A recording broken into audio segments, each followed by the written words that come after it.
हरे कृष्णा।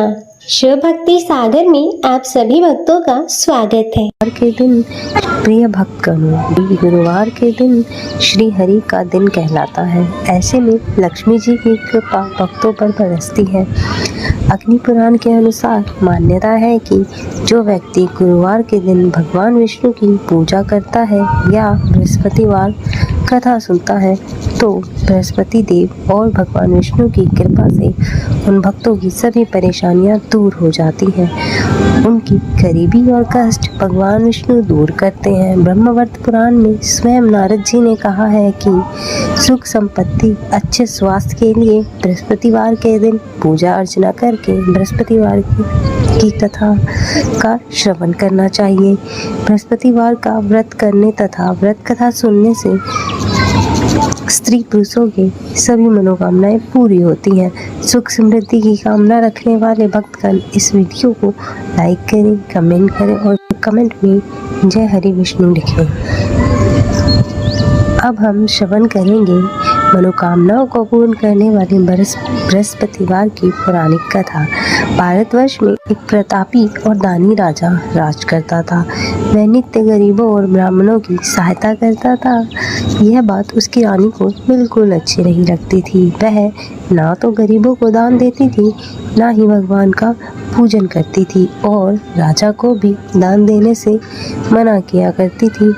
एक दिन राजा शिकार खेलने वन में गए हुए थे तो रानी महल में अकेली थी। उसी समय बृहस्पति देव साधु भेष में राजमहल में भिक्षा के लिए आए और भिक्षा मांगने लगे। रानी ने भिक्षा देने से तो इनकार कर दिया और कहा, हे साधु महाराज, मैं तो दान पुण्य से तंग आ गई हूँ। मेरा पति सारा धन लुटाते रहते हैं। मेरी इच्छा है कि हमारा धन नष्ट हो जाए, फिर न रहेगा बांस न बजेगी बांसुरी। साधु ने कहा, हे देवी, तुम तो बड़ी विचित्र हो। धन संतान तो सभी चाहते हैं और लक्ष्मी तो पापी के घर भी होनी चाहिए। यदि तुम्हारे पास अधिक धन है तो भूखों को भोजन दो, प्यासों के लिए प्याऊ बनवाओ, मुसाफिरों के लिए धर्मशाला खुलवाओ। जो निर्धन अपनी कुंवारी कन्याओं का विवाह नहीं कर सकते उनका विवाह करा दो। ऐसे और कई काम हैं जिन करने से तुम्हारा यश लोक परलोक में फैले। परंतु रानी पर उपदेशों का कोई प्रभाव न पड़ा। वह बोली, महाराज, आप मुझे कुछ न समझाएं। मैं ऐसा धन नहीं चाहती जो मैं हर जगह बांटती फिरूं। साधु ने उत्तर दिया, यदि तुम्हारी ऐसी ही इच्छा है तो तथास्तु, तुम ऐसा ही करना। बृहस्पतिवार को घर लीप कर पीली मिट्टी से अपना सर धोकर स्नान करना, भट्टी जलाकर कपड़े धोना, हर बृहस्पतिवार के दिन मांस मदिरा का सेवन करना। अपने पति से कहना कि बृहस्पतिवार के दिन हजामत बनवाए। ऐसा करने से आपका सारा धन नष्ट हो जाएगा। इतना कहकर वह साधु महाराज वहाँ से चले गए। साधु के अनुसार कई बातों को पूरा करते हुए रानी को केवल 3 बृहस्पतिवार ही बीते थे कि उनका समस्त धन संपत्ति सब नष्ट हो गई। भोजन के लिए भी राजा के परिवार तरसने लगा। एक दिन राजा ने रानी से बोला कि हे रानी, तुम यहीं रहो, मैं दूसरे देश को जाता हूँ क्योंकि यहाँ पर सभी लोग मुझे जानते हैं, इसलिए मैं कोई छोटा कार्य यहाँ नहीं कर सकता। ऐसा कहकर राजा परदेश चला गया। वहाँ वह जंगल से लकड़ियाँ काट कर लाता और शहर में बेचता। इस तरह वह अपना जीवन व्यतीत करने लगा। इधर राजा के प्रदेश जाते ही रानी और दासी दुखी रहने लगे। एक बार जब रानी और दासी को 7 दिन तक बिना भोजन के रहना पड़ा तो रानी ने अपनी दासी से कहा, हे दासी, नगर के पास ही मेरी बहन रहती है, वह बड़ी धनवान है, तू उसके पास जा और कुछ लेकर आ ताकि थोड़ी बहुत गुजर बसर हो जाए। दासी रानी की बहन के पास गई। उस दिन गुरुवार था और रानी की बहन महल में उस समय बृहस्पतिवार की कथा सुन रही थी। दासी ने रानी की बहन को अपनी रानी का संदेश दिया लेकिन रानी की बड़ी बहन ने कोई उत्तर नहीं दिया। जब दासी को रानी की बहन से कोई उत्तर न मिला तो वह दुखी हुई और उसे क्रोध भी आया। दासी ने वापस आकर रानी को सारी बातें बताई। यह सुनकर रानी ने अपने भाग्य को कोसा कि जब विपत्ति पड़ती है तो अपने भी साथ छोड़ देते हैं। ऐसा कहकर वह अपने आप को कोसने लगी। उधर रानी की बहन ने सोचा कि मेरी बहन की दासी आई थी, परंतु मैं उससे नहीं बोली, इससे वह बहुत दुखी होगी।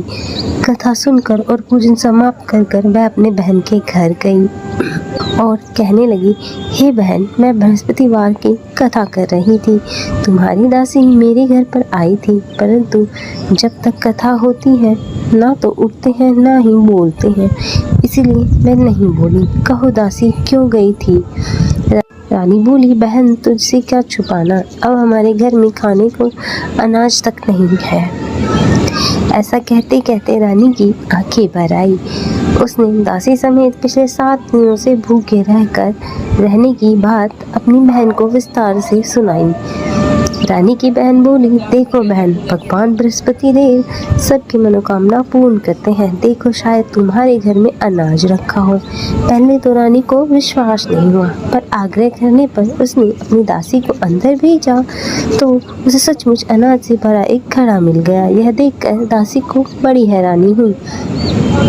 दासी रानी से कहने लगी, हे रानी, जब हमको भोजन नहीं मिलता तो हम व्रत ही तो करते हैं, इसीलिए क्यों ना इनसे व्रत और कथा की विधि पूछ ली जाए ताकि हम भी व्रत कर सकें। तब रानी ने अपनी बहन से बृहस्पतिवार व्रत के बारे में पूछा। उसकी बहन ने बताया, बृहस्पतिवार के व्रत में चने की दाल मुनक्का से विष्णु भगवान का केले की जड़ में पूजन करें तथा दीपक जलाएं, व्रत कथा सुने और पीला ही भोजन करें, इससे बृहस्पति देव प्रसन्न होते हैं।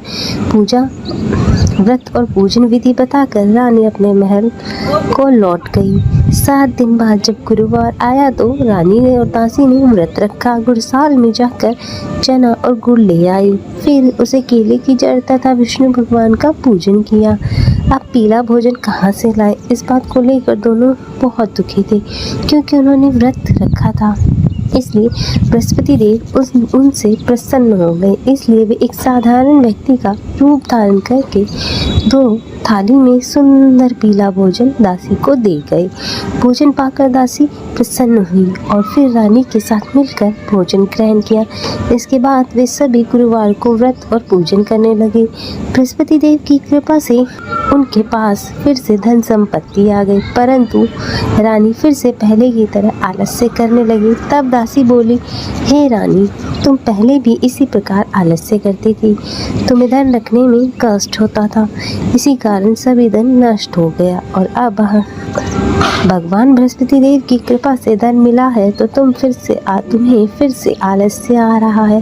रानी को समझाते हुए दासी ने कहा कि मुसीबतों के बाद हमने यह धन पाया है, इसलिए हमें दान पुण्य करना चाहिए, भूखे मनुष्य को भोजन कराना चाहिए और धन को शुभ कार्यों में खर्च करना चाहिए, जिससे तुम्हारे कुल का यश बढ़ेगा, स्वर्ग की प्राप्ति होगी, पितृ प्रसन्न होंगे। दासी की बात मानकर रानी ने अपना धन शुभ कार्यों में खर्च करने लगी, इससे पूरे नगर में उसका यश फैलने लगा। वहीं इधर एक दिन राजा दुखी होकर जंगल में पेड़ के नीचे आसन जमाकर बैठ गया।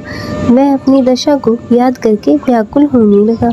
बृहस्पतिवार का दिन था। एक उसने देखा कि निर्जन वन में साधु प्रकट हुए। वह साधु के वेश में स्वयं बृहस्पति देवता थे। लकड़हारे के सामने आकर बोले, हे लकड़हारे, इस सुनसान जंगल में तू चिंता मग्न क्यों है? लकड़हारे ने दोनों हाथ जोड़कर प्रणाम किया और उत्तर दिया, महाराज जी, आप सब जानते हैं मैं क्या कहूँ, कहकर रोने लगा।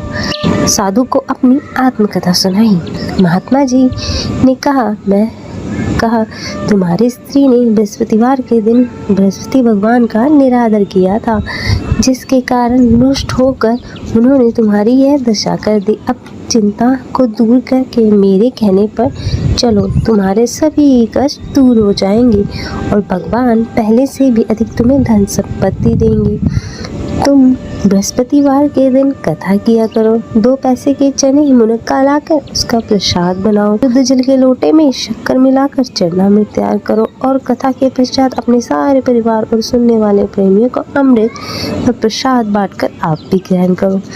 ऐसा करने से भगवान तुम्हारी सभी मनोकामनाएं पूरी करेंगे। साधु के ऐसे वचन सुनकर लकड़हारा बोला, हे प्रभु, मुझे लकड़ी बेचकर इतना पैसा नहीं मिलता जिससे भोजन के उपरांत कुछ बचा सकूं। मैंने रात्रि में अपनी पत्नी को व्याकुल देखा। मेरे पास कुछ भी नहीं है जिससे मैं उसकी खबर मंगा सकूं। साधु ने कहा, हे लकड़हारे, तुम किसी बात की चिंता मत करो। बृहस्पतिवार के दिन तुम रोजाना की तरह लकड़ियाँ लेकर शहर जाओ। तुमको रोज से 2 गुना धन ज्यादा प्राप्त होगा, जिससे तुम भली भांति भोजन कर लोगे तथा बृहस्पति देव की पूजा का सामान भी आ जाएगा। हे राजन, बृहस्पति देव की कथा इस प्रकार से है। प्राचीन काल में बहुत ही निर्धन ब्राह्मण था। उसके कोई संतान नहीं थी। वह नित्य पूजा पाठ करता था, परंतु उसकी स्त्री बहुत ही मलिन रहा करती थी। वह ना स्नान करती, ना किसी देवता का पूजन करती और प्रातःकाल उठते ही सर्वप्रथम भोजन करती, बाद में कोई अन्य कार्य करती। ब्राह्मण देवता बहुत दुखी रहते थे। पत्नी को बहुत समझाते, किंतु उसका कोई परिणाम नहीं निकला। भगवान की अनुकंपा से एक समय उस ब्राह्मण की पत्नी गर्भवती हुई और 10वें महीने में एक सुंदर कन्या को जन्म दिया। निर्धन ब्राह्मण कन्या के जन्म से बहुत दुखी हुआ और धीरे धीरे ब्राह्मण की कन्या बड़ी होने लगी। बचपन से ही उस कन्या की रुचि भगवान विष्णु की पूजा में थी। प्रातःकाल उठते ही स्नान आदि करके भगवान विष्णु की पूजा करने मंदिर जाया करती थी। प्रतिवार को व्रत करके विधि पूर्वक पूजा पाठ करती थी। पूजा पाठ के बाद वह पढ़ने के लिए पाठशाला में जाती थी। घर से चलते हुए वह एक मुट्ठी भरकर जौ साथ लेकर जाती थी। पाठशाला के रास्ते में थोड़े थोड़े जौ गिराते जाती थी, पर वह पाठशाला से जब घर लौटती तो जौ के दाने सोने में बदले हुए मिलते थे। कि सभी सोने के दानों को बीनकर घर लाती थी। एक दिन जब वह सोने के दाने साफ कर रही थी तो उसकी माँ ने कहा, बेटी, सोने के दाने साफ करने के लिए सोने का सूप भी होना चाहिए। अगले दिन बृहस्पतिवार था। उसने भगवान बृहस्पति देव की पूजा करते हुए प्रार्थना की, हे भगवान, यदि मैंने आपका व्रत विधि पूर्वक किया है तो मुझे एक सोने का सूप दे दो। भगवान बृहस्पति देव ने उसकी मनोकामना पूरी करने का वचन दिया। पाठशाला से लौटते समय उसे रास्ते में एक सोने का सूप पड़ा हुआ मिला। घर लौटकर सोने के सूप उसने अपनी माँ को दिखाया। वह सोने के दाने साफ करने लगी। उसी समय नगर का राजकुमार उनके घर के पास से गुजर रहा था। उस सुंदर लड़की को सोने के सूप में जौ साफ करते हुए देखकर राजकुमार उस पर मोहित हो गया। महल लौटकर राजकुमार ने राजा से उस लड़की से विवाह करने की इच्छा प्रकट की। तो राजा ने ब्राह्मण को महल में बुलाकर राजकुमार से उसकी लड़की का विवाह करने की बात कही। ब्राह्मण तैयार हो गया। धूमधाम से उसकी लड़की का विवाह राजकुमार के साथ हो गया। अब देखिए, दुल्हन बनकर ब्राह्मण की लड़की महल में चली गई। लड़की के चले जाने के बाद ब्राह्मण फिर से निर्धन हो गया। उसे कई दिन तक भोजन नहीं मिलता था। बहुत दुखी होकर ब्राह्मण एक दिन अपनी लड़की के पास गया। अपने पिता से निर्धनता का समाचार सुनकर उसे बहुत सा धन देकर पिता को विदा किया। उस धन से ब्राह्मण के कुछ दिन तो आराम से व्यतीत हो गए, लेकिन कुछ दिन बाद फिर जल्दी ही भूखों मरने की हालत हो गई। ब्राह्मण अपनी लड़की के पास धन के लिए फिर महल पहुंचा। लड़की ने अपने पिता की बुरी हालत को देखकर कहा, पिताजी, आखिर आप कब तक मुझसे धन लेकर जीवन यापन करते रहेंगे? आप कोई ऐसा उपाय क्यों नहीं करते जिससे आपका घर धन संपत्ति से भर जाए? ब्राह्मण ने कहा, मैंने तेरी माँ को बहुत समझाया, पर उसकी समझ में कुछ नहीं आता। तब कुछ सोचकर लड़की ने पिता से कहा, पिताजी आप कुछ दिन के लिए माँ को मेरे पास छोड़ जाओ। तब कुछ सोचकर ब्राह्मण पत्नी को अपनी बेटी के पास महल में छोड़ गया। पुत्री ने अपनी माँ से कहा, माँ तुम प्रातः काल उठकर स्नान आदि करके भगवान बृहस्पति देव विष्णु जी की पूजा किया करो, उससे तुम्हारी निर्धनता अवश्य ही दूर हो जाएगी। लेकिन उसकी माँ ने उसकी कोई बात नहीं मानी। तब क्रोधित होकर पुत्री ने अपनी माँ को एक कक्ष में बंद कर दिया और सूर्योदय के समय ही माँ को उठाकर जबरदस्ती उसे स्नान कराया और फिर मंदिर ले जाकर भगवान बृहस्पति देव की पूजा कराई। कुछ दिनों तक ऐसा करने से माँ की बुद्धि में परिवर्तन हुआ और वह स्वयं बृहस्पतिवार का व्रत रखने लगी। उसके व्रत रखने से ब्राह्मण के घर में भगवान विष्णु की अनुकंपा से धन की वर्षा होने लगी और दोनों पति पत्नी धन संपत्ति पाकर आनंद पूर्वक जीवन व्यतीत करने लगे और विष्णु धाम को चले गए। इतना कहकर साधु अंतर ध्यान हो गए और धीरे धीरे समय व्यतीत होने पर फिर बृहस्पतिवार का दिन आया। लकड़हारा जंगल से लकड़ी काटकर किसी शहर में बेचने गया। उसे इस दिन और दिन से अधिक पैसा मिला। राजा ने चना गुड़ आदि लाकर गुरुवार का व्रत किया। उसी दिन उसके सभी कलेश दूर हो गए, परंतु जब दोबारा गुरुवार का दिन आया तब वह बृहस्पतिवार का व्रत करना भूल गया। इस कारण बृहस्पति देव भगवान नाराज हो गए। उस दिन नगर के राजा ने विशाल यज्ञ का आयोजन किया तथा शहर में घोषणा करवा दी कि कोई भी मनुष्य अपने घर में भोजन ना बनाए।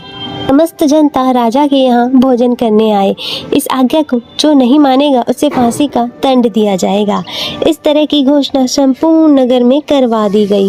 प्रिय भक्तों, राजा की ऐसी आज्ञा सुनकर शहर के सभी लोग भोजन करने महल में पहुँचे, लेकिन लकड़हारा कुछ देर से पहुँचा, इसलिए राजा उसे अपने महल में ले गए और महल में ले जाकर भोजन करा रहे थे। तभी रानी की दृष्टि खूंटी पर पड़ी जिस पर उनका हार लटका हुआ था। वह हार अब वहाँ नहीं था। रानी ने निश्चय किया कि मेरा हार इस मनुष्य ने ही चुराया है। उसी समय सिपाहियों को बुलाकर उसे कारागार में डलवा दिया गया। जब लकड़हारा कारागार में पड़ गया और बहुत दुखी होकर विचार करने लगा कि न जाने कौन से पूर्व जन्म के कर्मों से मुझे यह दुख प्राप्त हुआ है, और उसी साधु को याद करने लगा जो जंगल में मिला था। उसी समय तत्काल बृहस्पति देव साधु के रूप में प्रकट हुए और उसकी दशा को देखकर कहने लगे, अरे मूर्ख, तूने बृहस्पति देव की कथा नहीं करी, इसी कारण तुझे यह दुख प्राप्त हुआ है। चिंता मत कर, बृहस्पतिवार के दिन कारागार के दरवाजे पर तुझे 4 पैसे पड़े मिलेंगे। तू उससे बृहस्पति देव की पूजा करना, तेरे सभी कष्ट दूर हो जाएंगे। अब बृहस्पतिवार के दिन उसे 4 पैसे मिले। लकड़हारे ने कथा कही। उसी रात्रि को बृहस्पति देव ने उस नगर के राजा के स्वप्न में कहा, हे राजन, जिसे तुमने बंदी बनाकर कारागार में रखा है वह निर्दोष है, वह एक राजा है, उसे छोड़ देना। रानी का हार उसी खूंटी पर टंगा है। अगर तूने ऐसा नहीं किया तो मैं तेरे समस्त राज्य को नष्ट कर दूंगा। इस तरह रात्रि के स्वप्न को देखकर राजा प्रातःकाल उठा और खूंटी पर हार देखकर आश्चर्यचकित हो गया। उसने लकड़हारे को बुलाकर क्षमा मांगी तथा लकड़हारे को योग्य सुंदर वस्त्र आभूषण देकर विदा किया। बृहस्पति देव की आज्ञा अनुसार लकड़हारा अपने नगर की ओर चल दिया। जब वह अपने नगर के निकट पहुंचा तो उससे बड़ा आश्चर्य हुआ। नगर में पहले से अधिक बाग, तालाब, कुएं तथा बहुत सी धर्मशालाएं थीं। राजा के पूछने पर यह बाग और धर्मशाला किसकी हैं? तब नगर के लोग कहने लगे कि यह सब रानी और रानी की दासी के हैं। तो राजा ने को बहुत ही आश्चर्य हुआ और उसे गुस्सा भी आया। जब रानी ने यह खबर सुनी कि राजा आ रहे हैं, उन्होंने दासी से कहा, दासी देखो, राजा हमें कितनी बुरी स्थिति में छोड़ कर गए थे। हमारी ऐसी स्थिति देखकर वह कहीं वापस ना लौट जाएं, इसलिए तू दरवाजे पर खड़ी हो जाओ। के अनुसार दासी दरवाजे पर जाकर खड़ी हो गई। जब राजा आए तो उन्हें अपने साथ ले आई। तब राजा ने क्रोधित होते हुए अपनी रानी से पूछा कि यह धन तुम्हें कहाँ से प्राप्त हुआ? तब उन्होंने कहा, हमें यह धन बृहस्पति देव की कृपा और इस व्रत के प्रभाव से प्राप्त हुआ। तब राजा ने निश्चय किया कि वह सप्ताह में एक दिन बृहस्पतिवार के दिन व्रत कथा सुनने से इतना फल मिलता है तो मैं प्रतिदिन दिन में 3 बार कथा सुन रोज व्रत किया करूँगा। अब हर समय राजा के दुपट्टे में चने की दाल बंधी रहती थी और वह दिन में 3 बार कथा करता था। राजा ने विचार किया, चलो अपनी बहन के यहाँ हो आए। इस निश्चय के साथ राजा घोड़े पर सवार होकर निकल गया और अपनी बहन के यहाँ पहुँचने के लिए मार्ग में जाने लगा। मार्ग में उसने देखा कि कुछ आदमी एक मुर्दे को लेकर जा रहे हैं। उन्हें रोककर राजा ने कहा, अरे भाइयों, मेरी बृहस्पतिवार की कथा सुन लो। तो वो बोले कि हमारा तो आदमी मर गया और इसे अपनी कथा की पड़ी है। परंतु कुछ बुजुर्ग आदमी बोले, अच्छा कहो, हम तुम्हारी कथा भी सुन लेंगे।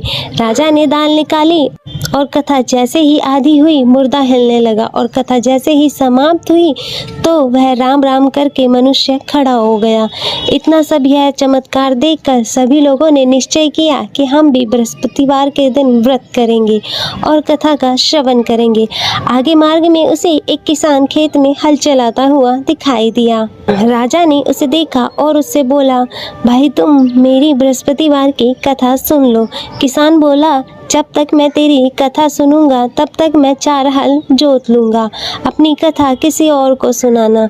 इस तरह राजा आगे चलने लगा। राजा के हटते ही किसान के बैल पछाड़ खाकर गिर गए और किसान के पेट में बड़ी जोर का दर्द होने लगा। उसी समय उसकी माँ खेत में भोजन लेकर आई। उसने जब देखा, अपने पुत्र से सब हाल पूछा और बेटे ने सभी बात बताई। तो बुढ़िया दौड़ी दौड़ी घुड़सवार के पास गई और उससे बोली कि हे राजा, मैं तेरी कथा सुन लूंगी, तू अपनी कथा मेरे खेत में चलकर ही सुना। राजा ने बुढ़िया के साथ खेत पर जाकर ही उसे कथा सुनाई, जिसके सुनते ही वह बैल स्वयं ही खड़े हो गए और किसान के पेट का दर्द भी बंद हो गया। उनकी महिमा सुनकर वह बुढ़िया माई और वह किसान भी बृहस्पति भगवान के भक्त हो गए और उनकी पूजा अर्चना करने लगे। अब फिर राजा अपनी बहन के घर पहुंचा। ने भाई की खूब मेहमान नवाजी की। दूसरे रोज प्रातःकाल राजा जगा तो वह देखने लगा कि सब लोग भोजन कर रहे हैं। राजा ने अपनी बहन से कहा कि कोई ऐसा मनुष्य है जिसने भोजन ना किया हो और मेरी वह बृहस्पतिवार की कथा सुन ले। बहन बोली, भैया यह देश ही ऐसा है, यहाँ पहले लोग भोजन करते हैं, बाद में अन्य काम करते हैं। अगर कोई पड़ोस में हो तो देख आती हूँ। ऐसा कहकर वह देखने चली गई, परंतु उसे कोई व्यक्ति नहीं मिला, वह भोजन ना किया हो। अतः वह एक कुमार के घर गई जिसका लड़का बहुत ही बीमार था। उसे मालूम हुआ कि यहाँ 3 रोज से किसी ने भोजन नहीं किया है। रानी ने अपने भाई की कथा सुनने के लिए कुमार से कहा और वह तैयार हो गया। राजा ने जाकर बृहस्पतिवार की कथा कही, जिसको सुनकर उसका लड़का ठीक हो गया। अब तो राजा की प्रशंसा होने लगी। एक रोज राजा ने अपनी बहन से कहा कि हे बहन, अब हम अपने घर को जाएंगे, तुम भी तैयार हो जाओ। राजा की बहन ने अपनी सास ने कहा हाँ चली जा, परंतु अपने पुत्रों को मत लेकर जाना क्योंकि तेरे भाई की कोई संतान नहीं है। बहन ने अपने भैया से कहा कि मैं तो चलूंगी पर मेरा कोई बालक नहीं जाएगा। राजा बोला, जब कोई बालक ही नहीं जाएगा तो तुम क्या करोगी। बड़े दुखी मन से राजा अपने नगर को लौट गया। राजा ने अपनी रानी से कहा, हम निर्वंशी हैं। रानी बोली, देव ने हमें सब कुछ दिया है तो वह हमें संतान अवश्य देंगे। उसी रात बृहस्पति देव राजा के स्वप्न में आए और बोले, राजन, हे राजन, उठ, सभी सोच त्याग दे, तेरी रानी गर्भ से है। उसे यह बात सुनकर बहुत ही खुशी हुई। अब 9 महीने पश्चात रानी के गर्भ से एक सुंदर पुत्र का जन्म हुआ। तब राजा बोला, हे रानी, स्त्री बिना भोजन के रह सकती है पर बिना नहीं रह सकती। जब मेरी बहन आए तो तुम उसे कुछ मत कहना। रानी ने यह सुनकर हाँ कह दिया। जब राजा ने बहन को यह शुभ समाचार सुनाया तो उसे बहुत खुशी हुई और वह बधाई लेकर अपने भाई के यहाँ आ गई। रानी ने बहन को देखते ही कहा, घोड़ा चढ़कर तो नहीं आई, गधा चढ़कर आई। बहन बोली, भाभी मैं इस प्रकार ना कहती तो तुम्हें संतान की कैसे प्राप्ति होती। बृहस्पति देव ऐसे ही हैं, जिनके मन में जो कामनाएं होती हैं वह सभी कामनाओं को पूर्ण करते हैं। जो सदा भावपूर्वक बृहस्पतिवार का व्रत करता है एवं कथा सुनता है अथवा औरों को सुनाता है, बृहस्पति देव उसकी सभी मनोकामनाएं पूर्ण करते हैं। तो बोलो बृहस्पति भगवान की जय। नमो भगवते वासुदेवाय नमः। हे भगवान विष्णु और बृहस्पति देव, इस कथा को कहने, सुनने तथा हुंकारा भरते सभी पर अपनी कृपा बनाए रखना और सभी के जीवन में सुख समृद्धि देना। भगवान विष्णु की आरती श्रवण करेंगे। तो आइए भक्तजनों, शुरू करते हैं भगवान विष्णु की आरती। ओम जय जगदीश हरे, स्वामी जय जगदीश हरे। भक्त जनों के संकट, भक्त जनों के संकट क्षण में दूर करे। स्वामी जय जगदीश हरे। जो ध्यावे फल पावे, दुख बिन से मन का। सुख संपत्ति घर आवे, सुख संपत्ति घर आवे, कष्ट मिटे तन का। ओम जय जगदीश हरे। मात पिता तुम मेरे, शरण गहूँ किसकी। ओ स्वामी शरण गहूँ किसकी। तुम बिन और न दूजा, तुम बिन और न दूजा, आस करूं जिसकी। ओम जय जगदीश हरे। तुम पूरन परमात्मा, तुम अंतर्यामी, पर ब्रह्म परमेश्वर, पर ब्रह्म परमेश्वर, तुम सबके स्वामी। ओम जय जगदीश हरे। तुम करुणा के सागर, तुम पालन करता। ओ स्वामी तुम पालन करता। मैं मूरख कल कामी, मैं मूरख कल कामी, कृपा करो भरता। ओम जय जगदीश हरे। तुम हो एक अगोचर, सबके प्राणपति। स्वामी सबके प्राणपति। किस विधि मिलूं दयामय, किस विधि मिलूं दयामय, तुमको मैं कुमति। ओम जय जगदीश हरे। दीन बंधु दुख हरता, तुम ठाकुर मेरे। ओ स्वामी तुम ठाकुर मेरे। अपने हाथ उठाओ, अपने हाथ उठाओ, द्वार पड़ा तेरे। ओम जय जगदीश हरे। विषय विकार मिटाओ, पाप हरो देवा। ओ स्वामी पाप हरो देवा। श्रद्धा भक्ति बढ़ाओ, श्रद्धा भक्ति बढ़ाओ, संतन की सेवा। ओम जय जगदीश हरे। मन धन और संपत्ति सब कुछ है तेरा। ओ स्वामी सब कुछ है तेरा। तेरा तुझको अर्पण, तेरा तुझको अर्पण, क्या लागे मेरा।